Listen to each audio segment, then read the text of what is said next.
السلام عليكم ورحمة الله وبركاته. الحمد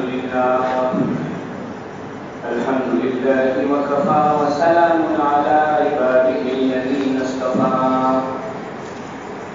الحمد لله الذي وحده والصلاة والسلام على من لا نبي بعده. وبشاره قال جل وعلا: إنك لعلى خلق عظيم.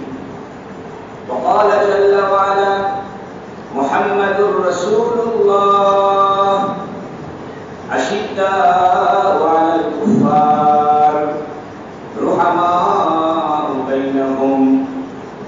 وقال جل وعلا: إن الله وملائكته يصلون على النبي يا أيها الذين آمنوا صلوا عليه وسلموا تسليما.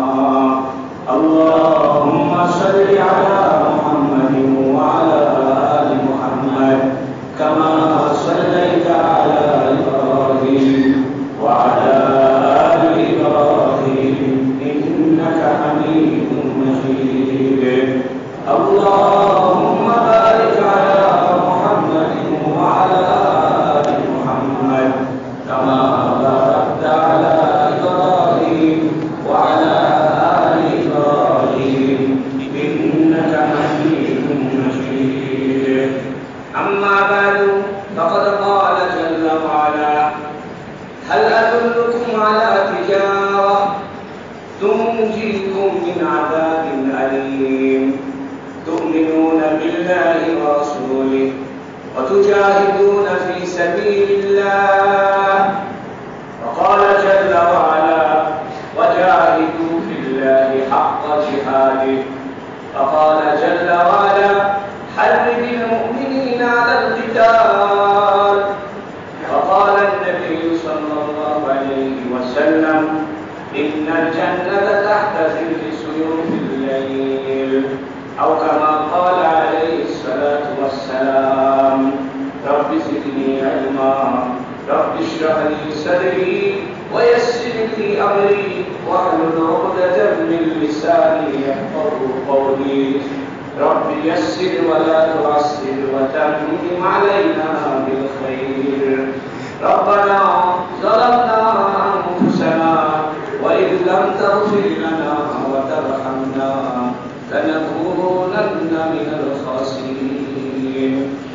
اللهم طهر قلبي عن غيرك ونور قلبي بنور معرفتك أبدا أبدا أبدا يا الله يا الله يا الله.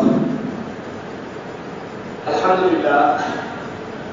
আল্লাহ তাবারাক ওয়া তাআলার মেহেরবানি যে আল্লাহ রাব্বুল ইজ্জত আমাদেরকে 1438 হিজরি সর্বশেষ মাস জিলহজ মাসের সর্বশেষ জুমার নামাজে আসবার তৌফিক দান করেছেন। আলহামদুলিল্লাহ। আমরা একটি হিজরি বর্ষ সমাপ্ত করতে চলেছি। অনেক মুসলমান এই কথার ধারণাই রাখে না যে আগামী বছর কোন দিক দিয়ে আসলো, কোন দিক দিয়ে চলে গেল। ডিসেম্বর মাস আসলে মানুষের ভিতরে এই বোধ জাগ্রত হয় যে সামনে মাস জানুয়ারি মাস, নতুন বর্ষ, 1 জানুয়ারি নববর্ষ। বাঙালি হিসাবে, সাংস্কৃতিক ভাবে, কালচারাল ভাবে বাঙালি জাতিসত্তা হিসাবে বৈশাখ মাসের 1 তারিখেও বাঙালি স্মরণ করে বাংলার 1 তারিখ বৈশাখ মাসের নববর্ষ। এটা কোন দোষ নাই। তবে বাংলা নববর্ষ হোক আর ইংরেজি নববর্ষ হোক, নববর্ষের নামে কুসংস্কৃতি, অপসংস্কৃতি, শিরকি, কুফরি এগুলোর প্রচারণা এবং এগুলোর উল্লাস দেখানো এটি সরাসরি কুফরি। দুঃখজনক হলো আমরা মুসলমানরা এতটাই ঘুমিয়ে পড়েছি, এতটাই জ্ঞানের জগৎ থেকে পিছনে পড়েছি যে আগামী বছর শেষ হতে চলল, জিলহজ মাসের আজকে শেষ জুমা, আগামী জুমা হবে 1439 হিজরির প্রথম মাস মুহররম আল হারাম মাসের 1 তারিখ। অনেক মুসলমানের ভিতরে এই কথার বোঝই নাই যে একটি হিজরি বছর শেষ হয়ে গেল। একটি হিজরি বছর এটি গণনা শুরু করা হয়েছে রাসূলুল্লাহ সাল্লাল্লাহু আলাইহি ওয়াসাল্লামের মক্কাতুল মুকাররমা থেকে মদিনাতুল মুনাওয়ারায় হিজরত করাকে কেন্দ্র করে। নবী আলাইহিস সালাতু ওয়াস সালাম হিজরত করেছিলেন রবিউল আউয়াল মাসে। সেই হিসেবে রবিউল আউয়াল মাসকে আরবি হিজরির প্রথম মাস বলা দরকার ছিল, কিন্তু যেহেতু আরবি মাসের প্রচলন এটি পৃথিবীর সূচনা লগ্ন থেকে মুহররম, সফর, রবিউল আউয়াল, রবিউল সানি, জুমাদাল উলা, জুমাদাল সানি, রজব, শাবান, রমজান, জিলকাদা, জিলহিজ্জা এগুলো নবীদের দ্বারাই হজ এবং রমজানের সাথে পূর্ব যুগ থেকে 12টি মাস নির্ধারিত সময় আগে থেকেই নির্ধারণ করা হয়েছে। সুবহানাল্লাহ। এজন্য পৃথিবীর সমস্ত দিন তারিখ রাজা বাদশাদের নামে নতুন করে শুরু হতে পারে। বিজয়ের সময় থেকে নিয়ে তাদের জাতি সন তারিখের আরম্ভ হতে পারে, কিন্তু ইসলামী হিজরি সন যদিও নবীর হিজরত সময় থেকে গণনা করা শুরু হয়েছে, কিন্তু আরবি মাসের ধারাবাহিকতাকে অক্ষুণ্ণ রেখে মুহররম মাসকে প্রথম মাস সাব্যস্ত করা হয়েছে। সুবহানাল্লাহ। এর দ্বারা বোঝা গেল মুহররম মাস এটি আরবি মাসের প্রথম মাস এবং জিলহজ মাস আরবি মাসের 12তম মাস। এই মাসের গণনা যেদিন আল্লাহ তার আসমান জমিন সৃষ্টি করেছেন হজের স্বার্থে, ইয়াউমুল আরাফার স্বার্থে এবং হজের অনুষ্ঠান নির্ধারিত তারিখে প্রতি বছর পালনের স্বার্থে আরবি মাস আগের থেকেই নির্ধারণ করা, একদিন আগের পিছনে কখনো করা হয় নাই। একবার মুজার করত তারা তাদের সুবিধার্থে সফর মাসকে একটু আগায় নিতে চেয়েছিল, কারণ আরবি 4টি মাসে যুদ্ধ বিগ্রহ নিষেধ। এই মাসগুলোকে আসলে হুরুম বলা হয়।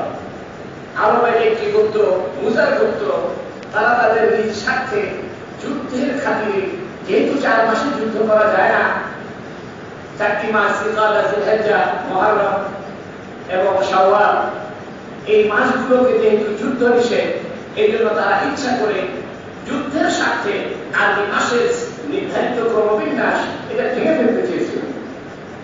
কিন্তু রাসূলুল্লাহ সাল্লাল্লাহু আলাইহি সাল্লাম ওই মাসকে ভেঙে যেতে ফেলেছিল, সেটাকে আবার নতুন করে যেভাবে হাজার বছর থেকে পৃথিবীর সূচনা লগ্ন থেকে আরবি মাসের সূচনা চলে আসছে, ওইভাবেই ওই মাসের গণনা অক্ষুণ্ণ রেখেছেন।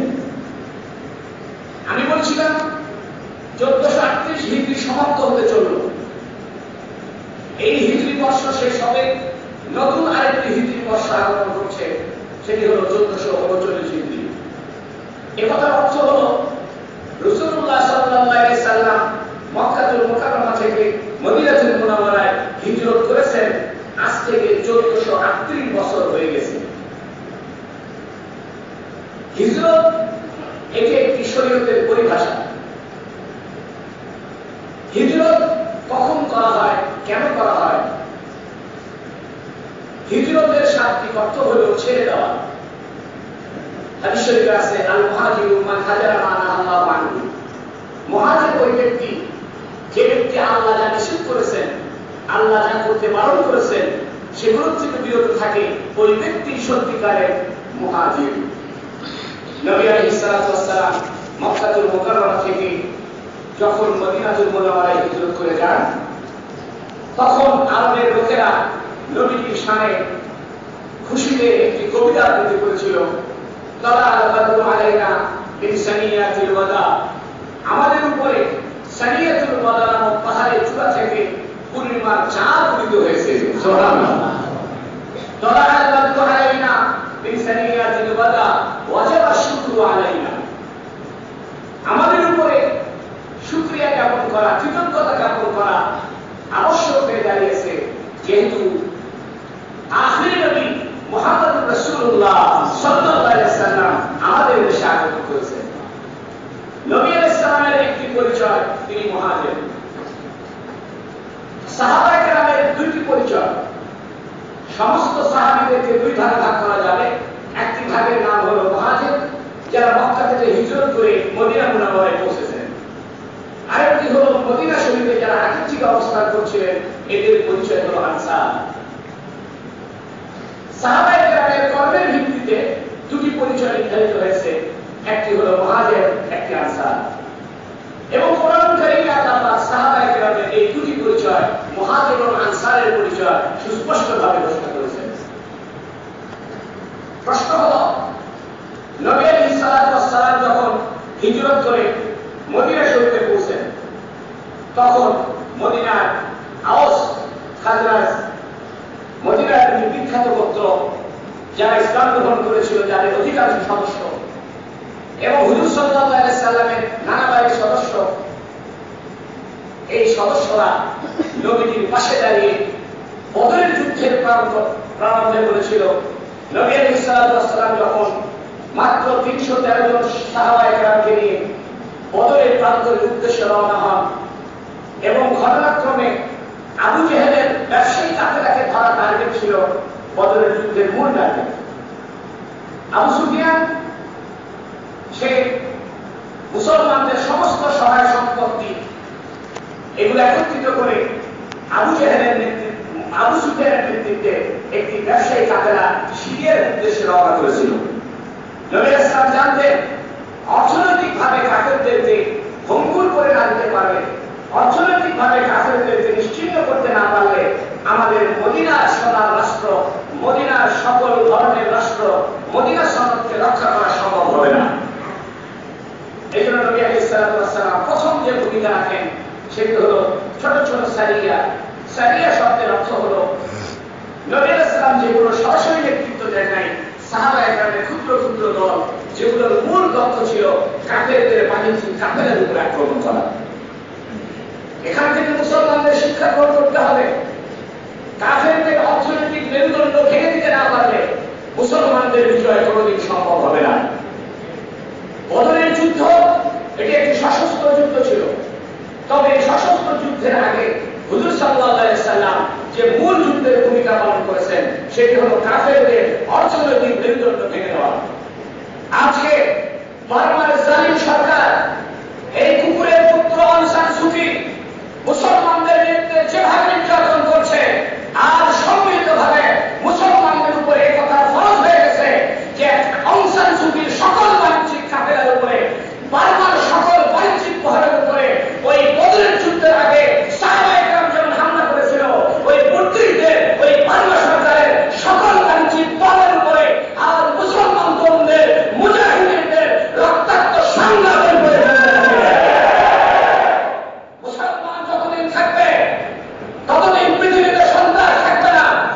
আজকে মুসলমানদেরকে বলা হয় সন্ত্রাসী, যারা বার্মাদের স্বাধীনতার সংগ্রাম করছে, বার্মায় যারা মুক্তির সংগ্রাম করছে। হাজার বছর ধরে যে আরাকান রাজ্য মুসলমানদের দখলে ছিল, মুসলমানদের শাসক ছিল।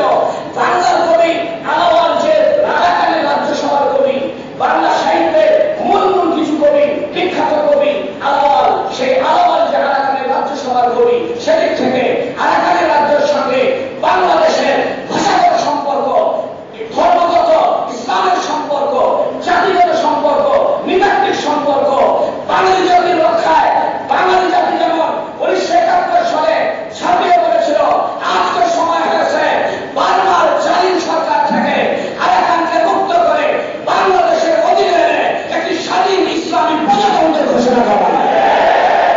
সেদিন বেশি দূরে না ইনশাআল্লাহ। জিওপলিটিক্স যেটাই বলা হোক, ভূ রাজনৈতিক যেটাই বলা হোক, যুদ্ধের দামামা শুরু হয়েছে।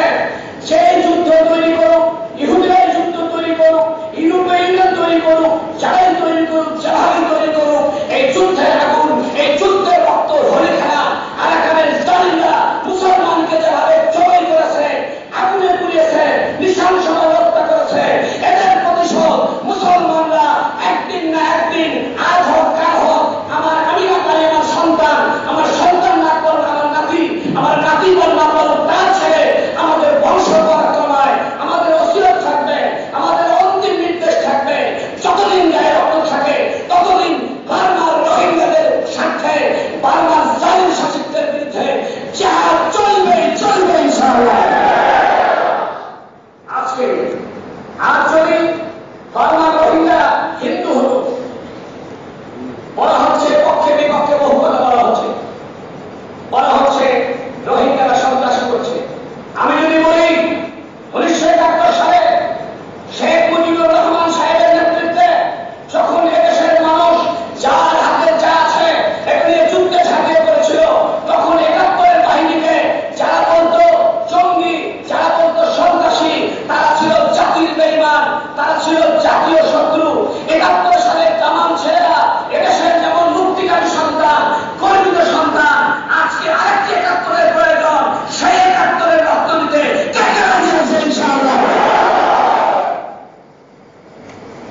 ৭৭ বারবার ঘুরে আসবে ইনশাআল্লাহ। মুসলমানদের জিহাদ চলবে, মুসলমানদের হিজরত চলবে, মুসলমানদের নাসরত চলবে। হিজরত করা, নাসরত করা, জিহাদ করা, এটা মুসলমানদের কিয়ামত পর্যন্ত চলবেই চলবে ইনশাআল্লাহ। আজকে বিভিন্ন ভাবে বলার চেষ্টা করা হচ্ছে, মিডিয়া বলছে এবং বলবে যে আরাকান যারা যুদ্ধ করে আচ্ছা এরা জঙ্গি। বাংলাদেশ সরকার বলবে, সবাই বলবে, কারণ এরা মুসলমান। আর যদি বারবার রোহিঙ্গা হিন্দু হতো, পার্শ্ববর্তীদের ভারত কখনোই মায়ানমারকে, কখনোই বার্মাকে, কখনোই মায়ানমারকে সমর্থন দিত না। একটু লক্ষ্য করে দেখবেন, যদি আজকে রোহিঙ্গারা বৌদ্ধ হতো, চায়না কখনোই বার্মাকে সমর্থন দিত না। আর যদি রোহিঙ্গারা খ্রিস্টান হতো, সমস্ত ইউরোপের খ্রিস্টান মিলে, জাতিসংঘে মিলে 2 সেকেন্ডের ভিতরে আরাকানকে দখল করে খ্রিস্টান রাজ্য ঘোষণা করত। আজকে আরাকানদের সমস্যা কি? একটাই সমস্যা, আরাকানিরা বলে রব্বুল আল্লাহ, আরাকানরা বলে আমাদের শক্তি আল্লাহ, আল্লাহর জমিনে আল্লাহর হুকুম হবে, আমাদের মাতৃভূমিকে রক্ষা করতে হবে। শুধুমাত্র মুসলমান হওয়ার কারণে আজকে বার্মার জিহাদিদেরকে, তাদেরকে সন্ত্রাসী বলা হচ্ছে। যাই বল না কেন, এই যুদ্ধ থামবে না। এই যুদ্ধ, এই তালেবানের যুদ্ধ, এই কাশ্মীরের যুদ্ধ, এই আরাকানের যুদ্ধ, সব মিলে ইনশাআল্লাহ গজওয়াতুল হিন্দের গর্বিত সৈনিক হবে ইনশাআল্লাহ। আজকে বার্মার বিরুদ্ধে, আরাকানদের বিরুদ্ধে, রোহিঙ্গাদের বিরুদ্ধে অপপ্রচার চালানো হচ্ছে। বলা হচ্ছে তারা বাংলাদেশের নাগরিক, তাদেরকে বাংলাদেশে ছেড়ে দাও, কারণ এরা চট্টগ্রামের ভাষায় কথা বলে। আজকে মানুষের একটি মানবতা থাকা দরকার। পৃথিবীতে মানুষ জানত বৌদ্ধ ধর্ম অহিংস ধর্ম।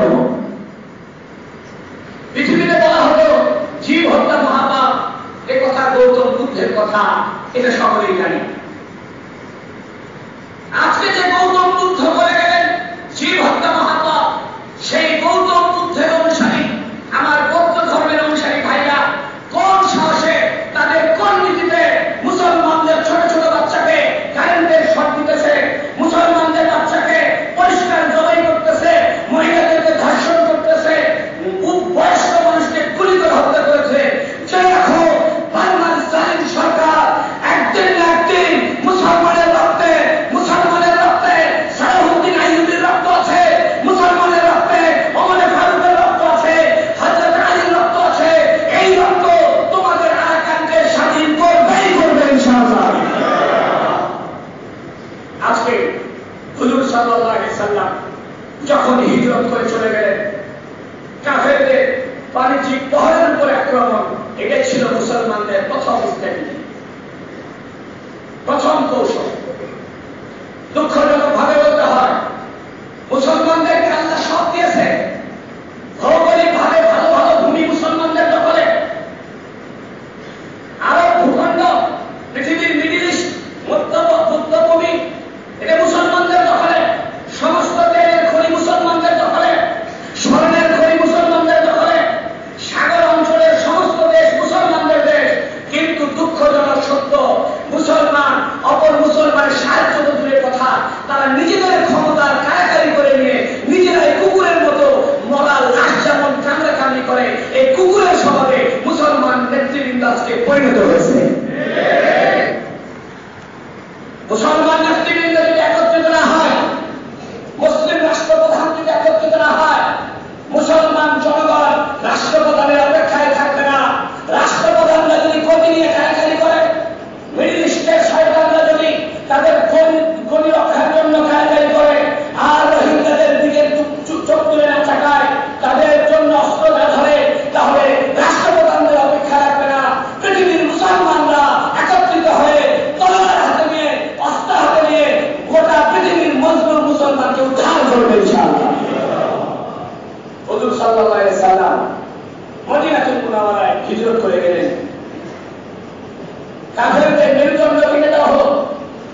মুসলমানদের অধিকার থাকার পরেও মুসলমানরা ক্ষমতার লোভে পড়ে এই যে চক্রান্ত করেছে, এই চক্রান্ত শুরু হয়েছে এজিদের চক্রান্ত থেকে।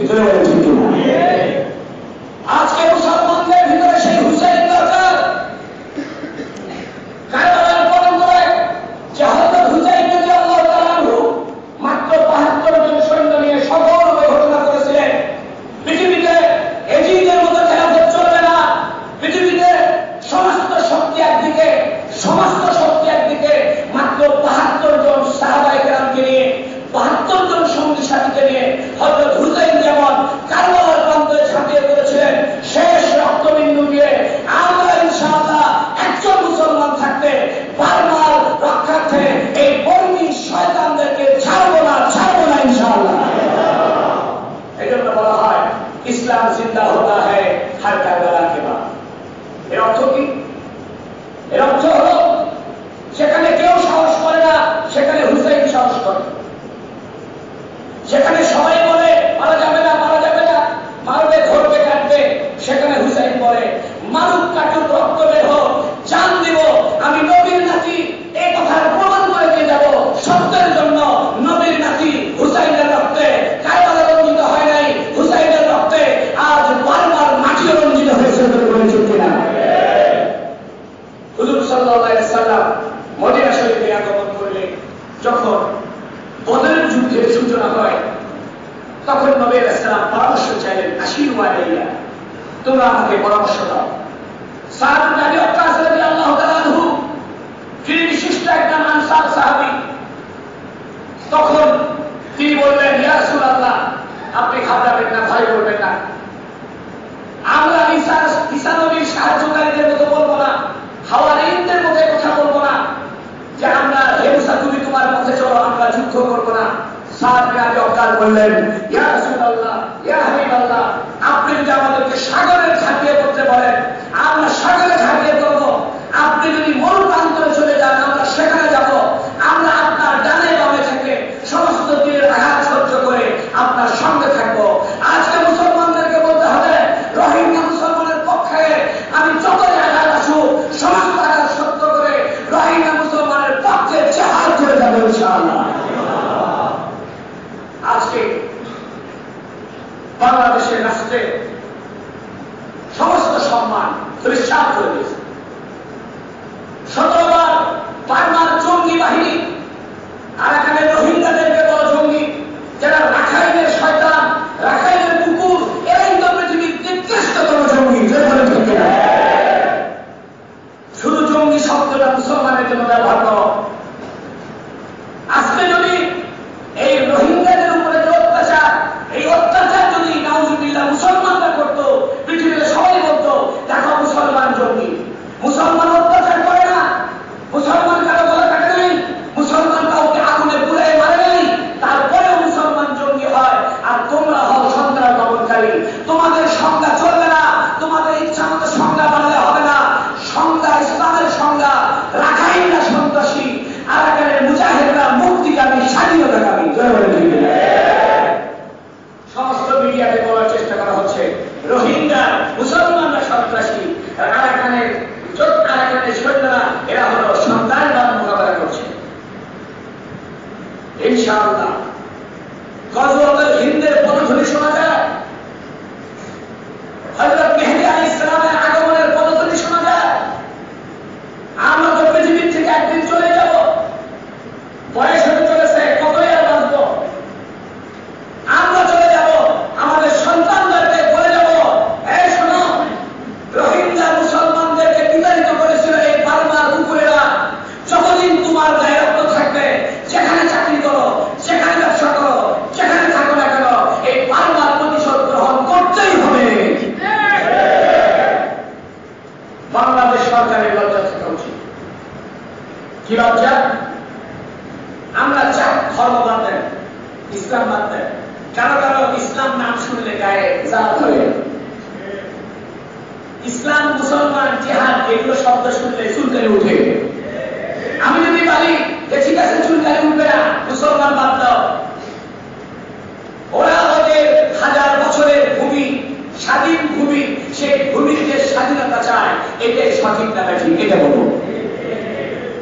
পশ্চিম পাকিস্তান থেকে যদি পূর্ব পাকিস্তান স্বাধীন হয়ে যেতে পারে, শুধুমাত্র আমাদের দেশের ছাত্রদেরকে আর্মিতে নেয় না, আমাদের দেশের ছেলেদেরকে বড় অফিসার বানায় না, আমাদের দেশের খুলনা নিউজ প্রিন্টের কাগজ তৈরি হয়ে পশ্চিম পাকিস্তানে ঘুরে এদেশে ইসলামে বিক্রি করা হয়। এই সমস্ত কারণে, ভাষার কারণে বাংলা ভাষা অবমাননা করেছে পাকিস্তানি শরীর শাসক।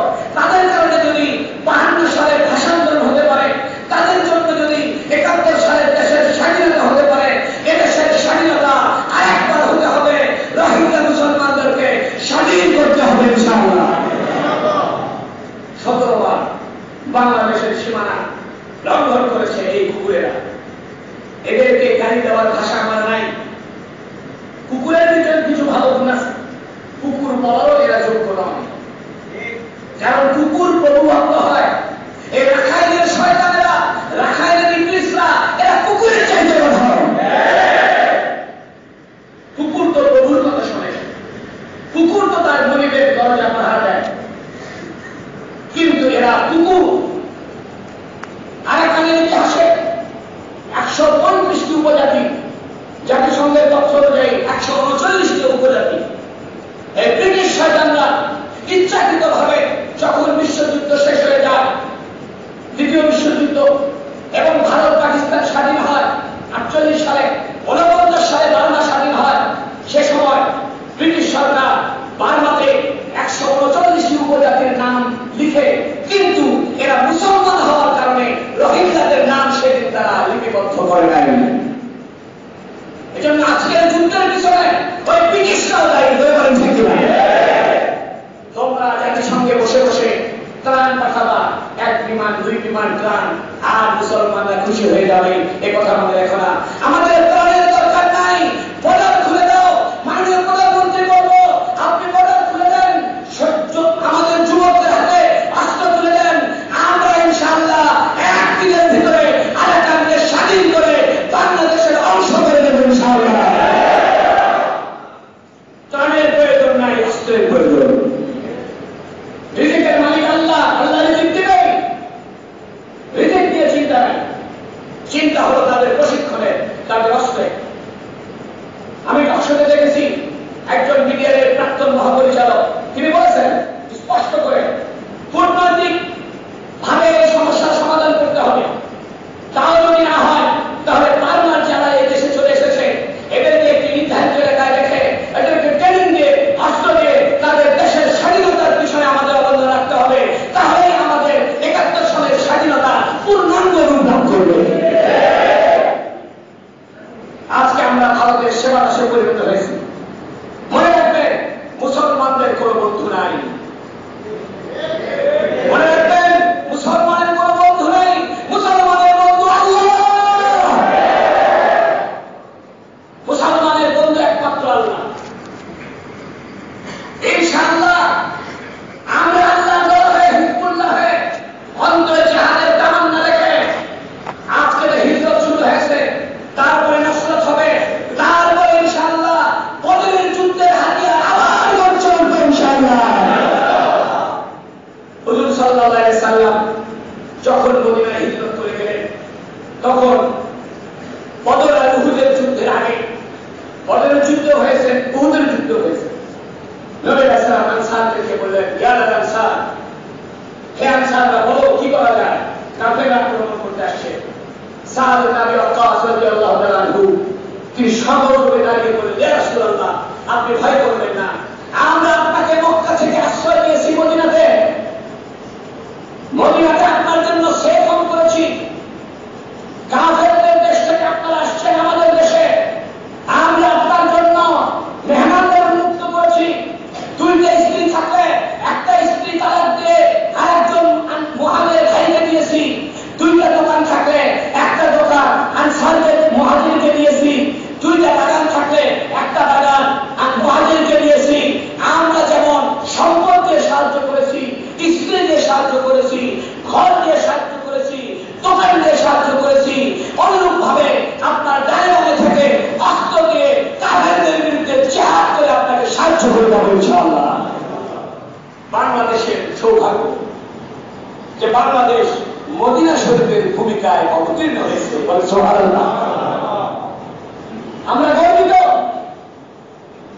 17 একটি দেশ বাংলাদেশের আকাশসীমা অতিক্রম করে।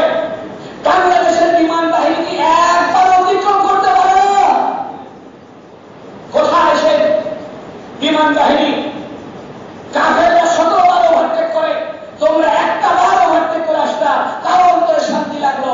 নগদের পররাষ্ট্রনীতি নিয়ে এদেশ চলতে পারে না। সকলকে ঘোষণা করতে হবে ভারত যত ভয় পাওয়ার কিছু নাই। কারণ ভারতের যত বড় সৈনিক থাকুক, যত বড় অ্যাটমিক পাওয়ার থাকুক, তাদের অন্তরে ঈমান নাই, তারা কাফের। বাইতুল আনকাবুত কোরআন শরীফে ঘোষণা করেছে আল্লাহ, কাফেরদের ষড়যন্ত্র এটা মাকড়সার জালের মতো ষড়যন্ত্র।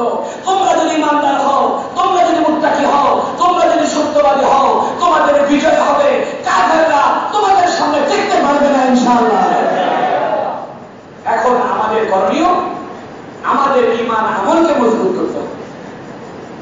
জিহাদের জন্য স্লোগান দেওয়া যায়, করণ মিছিল করা যায়, কিন্তু সত্য নামাজ পড়া যায় না। আমাদের আত্মসমালোচনা দরকার আছে। আমরা নিজেরা মুসলিম হতে পারি। মুসলমানদের যে জ্ঞান বিজ্ঞানের চর্চা ছিল, যে বাগদাদের ইসলামে বাগদাদে যে দারুল হিকমা প্রতিষ্ঠা হয়েছিল, মুসলমানরা দারুল হিকমাকে প্রতিষ্ঠা রাখতে পারেনি। মুসলমানরা জ্ঞান বিজ্ঞানে পিছিয়ে পড়েছে। ইঞ্জিনিয়ার হও, ডাক্তার হও, বড় বড় ইঞ্জিনিয়ার হও, কম্পিউটার সায়েন্সে পড়ো, কেমিস্ট্রি নিয়ে পড়ো, বায়োলজি নিয়ে পড়ো, ইউনিভার্সিটির ছাত্ররা তোমরা পড়বা, মনে মনে সংকল্প করবা, আমরা অস্ত্র তৈরি করবো, অ্যাটমিক পাওয়ারের অধিকারী হব। এই অ্যাটমিক পাওয়ার কাফেরদের বিরুদ্ধে ব্যবহার করবো ইনশাআল্লাহ। যারা ইঞ্জিনিয়ারিং পড়ে, যারা কলেজ ভার্সিটিতে পড়ে, এদের নিয়মটা যদি শুদ্ধ হয়ে যায়, তাদের পড়াশোনাটাও ইনশাআল্লাহ সওয়াবের পড়াশোনায় পরিণত হবে। এখন আমাদের করণীয়, আমরা আনসারের ভূমিকায় পড়েছি, রোহিঙ্গা মুসলমানরা মুহাজিরের ভূমিকায় পড়েছে। সরকারকে বলবো আরো কূটনৈতিক তৎপরতা চালিয়ে অতি সত্তর এই কুকুরের সন্তান আনসার সুকি চেহারাটা দেখেন না, পেজির মতো চেহারা, চেহারার ভিতরে কোনো দয়া মায়া নেই, চেহারার ভিতরে যেন কাকলাসের মতো চেহারা, রাক্ষসের মতো চেহারা। একটা ভালো কথা, রাখাইন সম্প্রদায়ের আসল অর্থ হল রাক্ষসে ঘর। রাখাইন শব্দটা পালি ভাষায়, আপনার গুগল সার্চ দিয়ে দেখবেন। আমি আজকে দেখেছি রাখাইন শব্দটা এটা হলো রাক্ষসের ঘর মনে করা হতো এবং মগদেরকে রাক্ষস মনে করা হতো। আমাদের দেশে বলা হতো মগের মূল্য পাইছো, এখনো বাংলায় আমরা বলি মগের মূল্য পাইছো। এর মানে হলো মগদের কোনো সভ্যতা নাই। উঁচু উঁচু পাহাড়ি এলাকায় যারা থাকে, কাঁচা গোস্ত খায়, বেজি খায়, সাপ খায়, কুত্তা খায়, মরা খায়, কাপড় চোপড়ের ঠিক নাই। দেখেন না মহিলার একটা লুঙ্গির মতো পরে আর তোর মতো একটা ব্লাউজ পরে। জঙ্গলি ভাব এখনো যায় নাই রাখাইনদের দিকে। এই রাখাইনদের আসল পরিচয় ছিল রাক্ষসের ঘর। পালি ভাষায় রাখাইন মানে রাক্ষস। পৃথিবীর ইতিহাসে বাংলা সাহিত্যে, উর্দু সাহিত্যে, বিভিন্ন সাহিত্যে মগদেরকে পৃথিবীর শ্রেষ্ঠ অত্যাচারী হিসেবে দেখানো হয়েছে, রাখাইনদেরকে রাক্ষস হিসেবে দেখানো হয়েছে। আজকে সেই রাক্ষসেরা মুসলমানদের বিরুদ্ধে লেগেছে। ঠিক কিনা? জিহাদ হবে, আল হক হবে। আমি না করতে পারে আমার ছেলে করবে, আমার ছেলে না করতে পারে নাতি করবে, নাতি না করতে পারে তার ছেলে করবে। মুসলমানের রক্ত একজন মুসলমান থাকতে ইনশাআল্লাহ বার্মাকে ছেড়ে দেওয়া হবে না, হবে না ইনশাআল্লাহ। বাংলাদেশের সরকার দেরিতে হলেও ছোট্ট একটা ধন্যবাদ পাওয়ার কাছাকাছি গেছে। সেটা হলো এই দোকানের স্ত্রী ঘুরে যাওয়ার পরে আমাদের মাননীয় প্রধানমন্ত্রী উনিও নাকটা ঢেকে কোনো মতো আনাকারে রোহিঙ্গাদের পাশে দাঁড়াচ্ছে। তাছাড়া যে লজ্জায় থাকে না সরব। প্রধানমন্ত্রী যদি এর দোকানের স্ত্রীর আগে বসতেন তাহলে আমরা আরো বেশি খুশি হতাম। বলে বলে ঠিক কিনা? আরেকটি ধন্যবাদ ছোট করে দিতে হয়, বাংলাদেশের বর্ডার খুলে দেওয়ার কারণে, সে কারণেই হোক আন্তর্জাতিক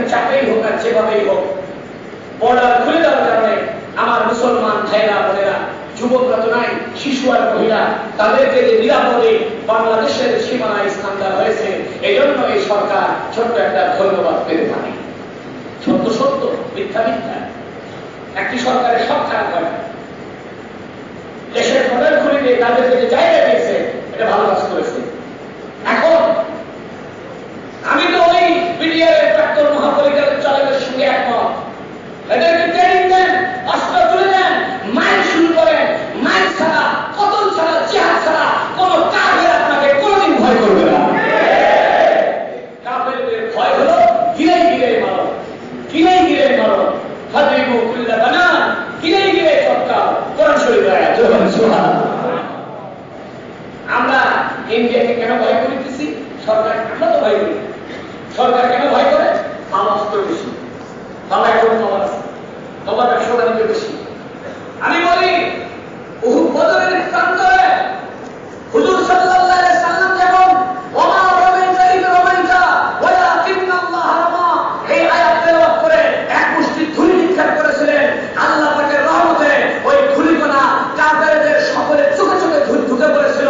মুসলমানদের হাতে 70 জন বন্দী হয়েছিল কাফের। বলে ঠিক না?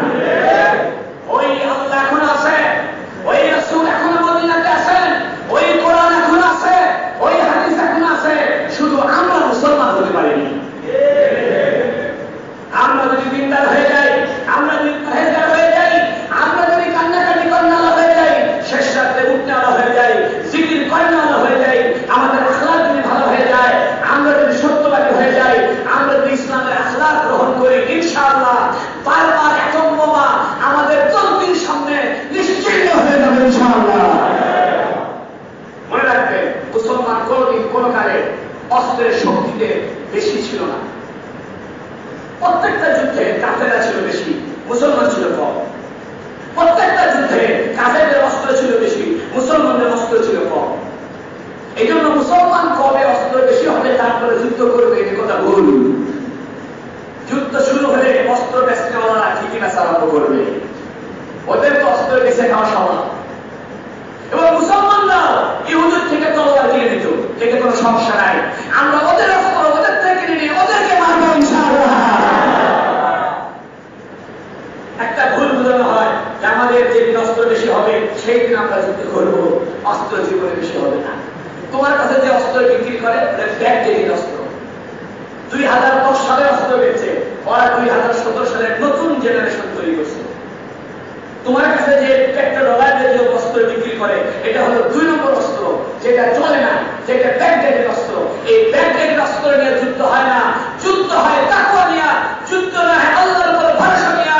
আল্লাহ পাক কোরআনে বলে মুহাম্মাদুর রাসূলুল্লাহ, আল্লাহ রাসূল মুহাম্মদ আশিদ্দাউ আলাল কুফার, কাফেরদের উপরে বড় কঠোর, রহমাউ বাইনাহুম, নিজেদের মাঝে বড় দয়া পরবশ। আমরা মুসলমান দয়া পরবশ হব, মুসলমান আখলাক দেখাবো, কাফেরদেরকেও আখলাক দেখাবো, কিন্তু কাফেরদের বিরুদ্ধে সিংহের মতো গর্জন করে উঠবো ইনশাআল্লাহ। আমি আপনাদের কাছে ছোট্ট একটা আহ্বান জানাবো। আজকে মুহাজিরদের ভূমিকা আমি কিন্তু সময় বেশি দিয়েছি, যেহেতু আমি কত শব্দে বলেছিলাম যদি 15তে শেষ করে দিব, শেষ করতে পারতেছি না। শেষ করার চেষ্টা করতেছি, ব্রেক ধরতেছে না। ছোট্ট করে একটি বলবো, আজকে আমরা আনসারের ভূমিকায় পরিণত হয়েছি, মদিনা শরীফের ভূমিকায় পরিণত হয়েছি। ইনশাআল্লাহ আমরা যদি ওই মুহাজির ভাইদের সাহায্য করি, আল্লাহ পাক যেমন মদিনার আনসারদেরকে বরকত দিয়েছিলেন, ওই রোহিঙ্গা মুসলমানের পাশে যদি আমরা দাঁড়াই, ইনশাআল্লাহ বাংলার জমিনে বরকত হবে, বাংলার পুকুরে বরকত হবে, বাংলার ব্যবসায় বরকত হবে, বাংলার জমির নিচে আল্লাহ স্মরণের খনি বের করে দেবে ইনশাআল্লাহ। মনে রাখবেন, নসরতের দ্বারা ইসলাম জিন্দা হয়। সরকারের কাজ সরকার চালায় যাক, আমরা সরকারকে অনুরোধ করছি মাথা উঁচু করে দাঁড়ান, একটু হুঙ্কার দেন, একটু হইচই করেন। যুদ্ধ করতে হবে এটা জরুরি না, কিন্তু হইচই তো করতে হবে। একজন মানুষ মারামারি কাজে কিছুই করে না, কম বছর বলতে হবে ঘর মা আসি সিরে ফলাম কাটে ফলাম। বাংলাদেশের কমস্তম বলতে হবে আসি, এই মারবো, এই ধমকাবো, এই একদম ঢুকে দেবো, এই ধম করে দেবো, কিছু তো বলতে হবে। একদম মুখের মধ্যে কুড়ু কাটা বসে আছে। এখানেই আমাদের দুঃখ, এখানেই রাষ্ট্রের ব্যর্থতা।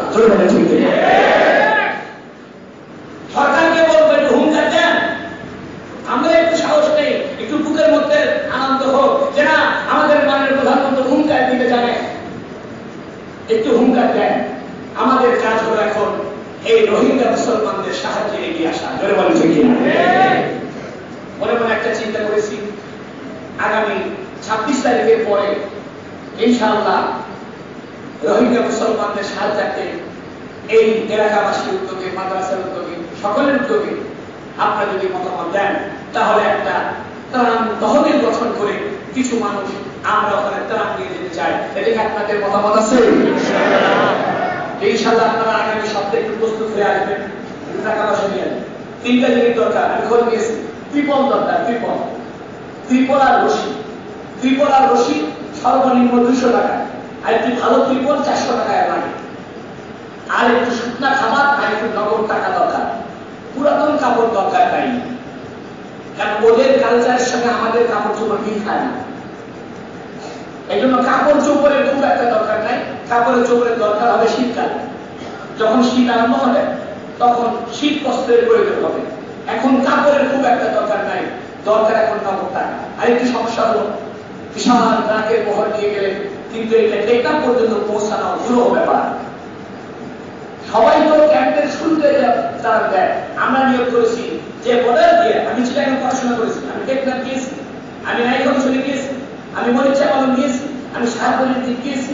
ওগুলো আমার পরিচিত এলাকা, আমাদের বন্ধু বান্ধব আছে, আমরা যাদের সঙ্গে লেখাপড়া করেছি সেই ছাত্ররা ওখানে আছে, মাদ্রাসা আছে, তাদের সঙ্গে আমাদের পরিচয় আছে। বর্ডার ক্রস করে যেদিক দিয়ে কেমনই ঢুকতেছে আমার মহাজের ভাইরা, ওইখানে ত্রাণ বিতরণ করার বেশি প্রয়োজন দাঁড়িয়েছে। শুরুতেই যারা ক্যাম্প আছে এরা তো পাচ্ছে। এই জন্য ইনশাআল্লাহ এই ত্রাণ দেওয়ার জন্য আপনারা রাজি আছেন তো? ইনশাআল্লাহ আল্লাহ আপনাদেরকে কবুল করুন।